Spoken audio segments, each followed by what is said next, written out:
Hi, English 101. It's Eric with a lesson on crafting your paragraphs and specifically on achieving coherence and cohesion within paragraphs. What is coherence and cohesion? Cohesion, when I'm talking about cohesion, I'll be talking about a sense of flow from one sentence to the next. And when I'm talking about coherence, I'm talking about the sense that all the sentences in a paragraph fit together with one another. So cohesion is from sentence to sentence, sort of rhythmic sense that one sentence flows into the next, and coherence is looking at a whole paragraph and having a sense that all those sentences fit together. So these are two qualities that every good paragraph has to have, but how do we actually get there? How do we achieve them? Well, I'm going to give you specific strategies for doing that, and you'll see they're actually fairly simple strategies for achieving these two qualities. First, cohesion. Cohesion, again, is that sense of flow. If you take a look at this paragraph, and why don't you actually do that? Why don't you pause this video and just read this paragraph to yourself? And then when you're ready, press play again and we'll talk about it.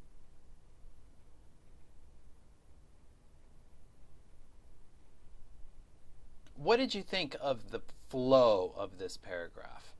Most people tend to think it's not very good, the flow from sentence to sentence. For most people, this paragraph makes our brain hurt. We may be able to get through it, but we have to read it probably a couple of times before we're able to absorb the information and put it together. So what's really the problem here? Okay, so let's take a look at an alternate version where I think the flow is a lot better. So you can pause this and read the alternate version.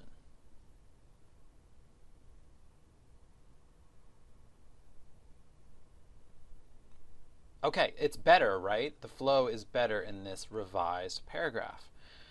But why? How was this sense of flow or cohesion achieved? Let's take a look at these side by side. Okay, so one of the things that we see here is goes back to our previous lesson, which was about identifying clear actors and actions. So if the sentences themselves seem better, it's because in this revised paragraph we have very clear actors and very clear actions. I'm circling the actors. And then I'm going to circle the actions. Assumed, has had success, has been less successful. So that's one of the things that's going on. But what we also have going on is that the end of each sentence sets up the beginning of the next sentence. And the beginning of each sentence holds off on introducing new information. So basically the principle is we want to avoid giving new information in the beginning of sentences. In the original version, the sentences begin not only with actors that are very abstract and hard to understand, like two aims and the drop in unemployment figures. When you start with that, new information, that new character, we're not going to know exactly what to do with that. But here, each sentence starts with a character we're already familiar with, the president. He, the president, the president, the president. We start each sentence on that with firm footing because we already know what the sentence is about, right? The president. Then the sentence goes on and introduces new information once we're more comfortable. So really, the way to achieve a sense of flow is by having each sentence set up the next. Or to look at it in the reverse, when you're writing a new sentence, to begin with information that's already familiar to the reader. So here's one aspect of what I just talked about. Begin your sentences with information familiar to your readers. Readers remember words that they just read. So one good rule of thumb, you don't have to do this all the time, but you can start a sentence with something that you've just talked about in the previous sentence. So for example, if you look at this, this is a good cohesive paragraph that has a sense of flow, right? Why don't you take a second just to read that to yourself?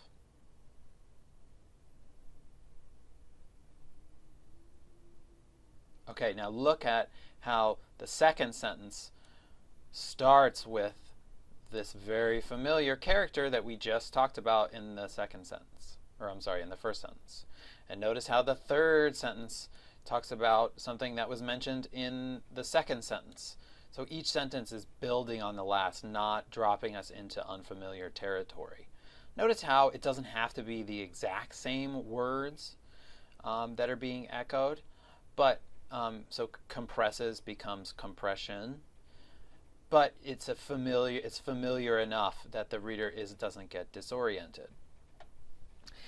They don't even have to be words or forms of words that you've already used. So if you look at the second way to do this, you can draw on readers' general knowledge about a subject. So if you're talking about space, the universe, black holes, you're on pretty safe ground to start a sentence by talking about astronomers. That's not going to throw many of your readers off, even though you've never said that word before. So that doesn't interrupt our flow the way that, for example, in this earlier when we looked at the drop in unemployment figures or two aims or increased political involvement sort of jams up the works as our reader is trying to process what you're writing. So really it's about beginning the sentence with something that's going to be familiar, or at least not from outer space, excuse the metaphor. So the corollary to that, we're beginning sentences with familiar stuff, old stuff, and the flip side is we're ending sentences with new stuff, end sentences with new information. So we always want to read about what's familiar and easy before we read about what's unfamiliar and difficult. And you can see that in that example we just looked at here about black holes. It's not that you can never introduce new information, but the best, most strategic place to do that is in the second part of the sentence. So the beginning of the sentence starts with something that's already been discussed, the black hole. The second part of the sentence talks about compression, right, and new information and the size of it. The following sentence starts by talking about compression again, right, familiar, and then it goes into the fabric of space, new information. You can see that here with the second example paragraph about the iPhone 7, right? See how we, as readers, we're familiar that Apple. We're probably familiar that the iPhone 7 is from Apple, so Apple is not new information, but the unveiling of it is, right? And where that unveiling took place. So that goes in the second part of the sentence. We've already talked about the conference, so that's safe in the early part of the sentence. In the second part of the sentence, we start talking about the beauty of the object. And you can see how that goes on and on with familiar information in the first part of the sentence and new information in the second part of the sentence. So that's about cohesion, creating a sense of flow. And you can see more examples of this in your textbook style in lesson 5, at least in most editions. It's lesson 5 on coherence and cohesion. Now let me talk about coherence. Take a second and look at this paragraph and think about, does it have that sense of flow, that cohesiveness that we just talked about? And then ask yourself, is it coherent? Okay, you can pause the video now and then come back after you've read.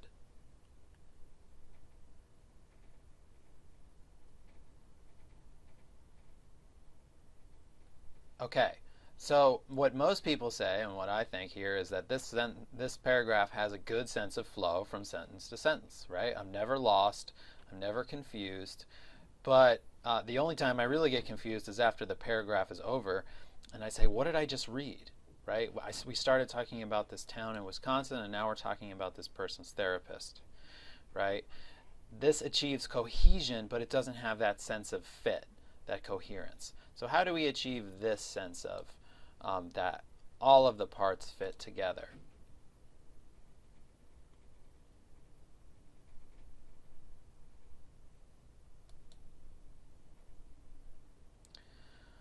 So you might say that snowmobile paragraph that we just looked at is incoherent because it doesn't have a topic, or it has too many topics.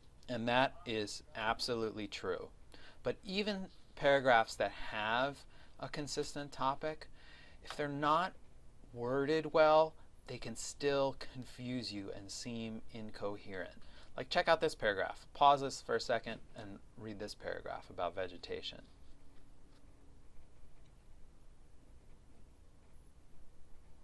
Okay, so I bet you got through it and you sensed some of the connections between things, but you're probably still confused, or at least it hurt your brain to put this puzzle together.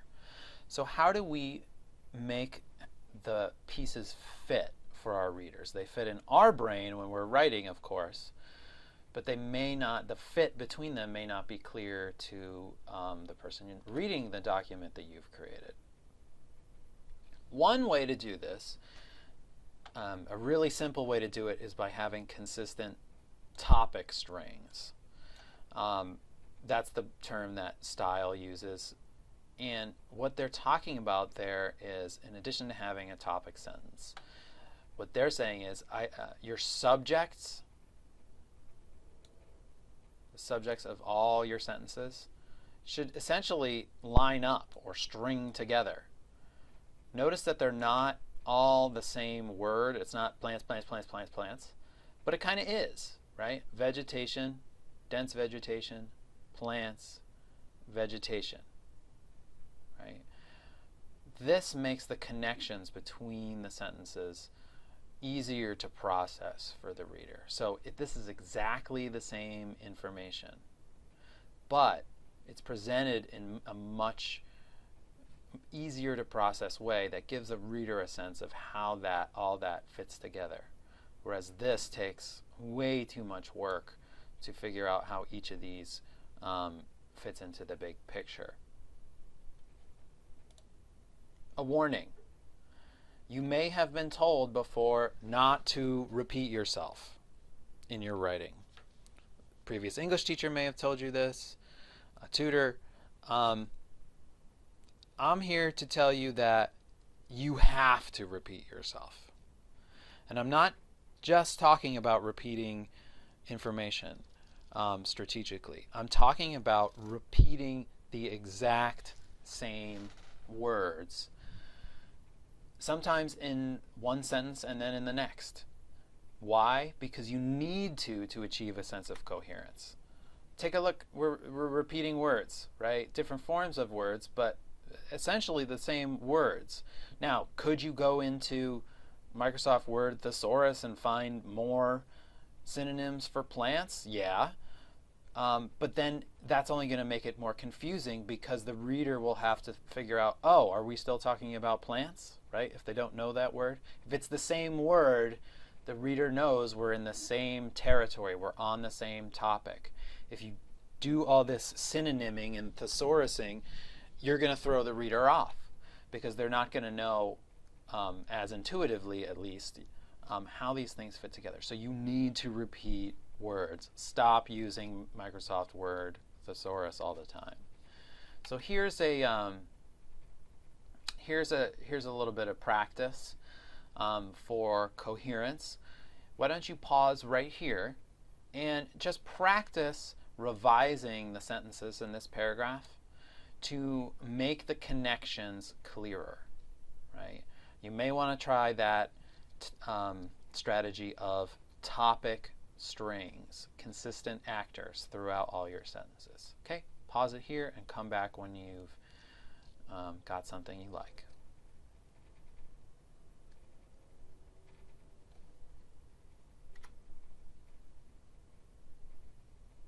All right, so here's my revision of this paragraph.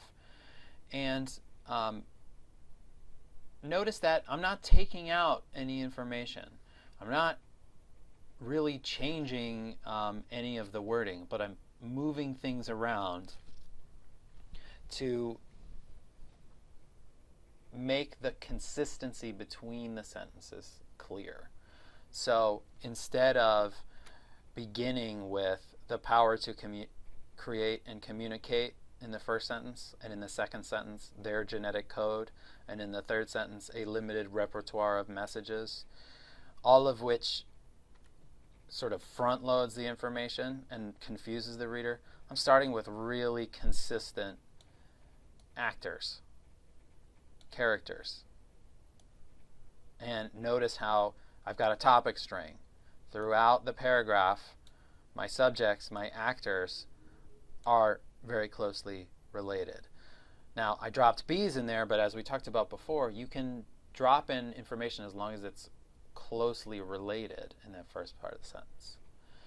By putting familiar, consistent characters up front in our sentences, we help guide the reader through a lot of complex information in a much easier way. It's going to make your writing much clearer and give it that sense of fit and flow that we're all looking for. Thank you.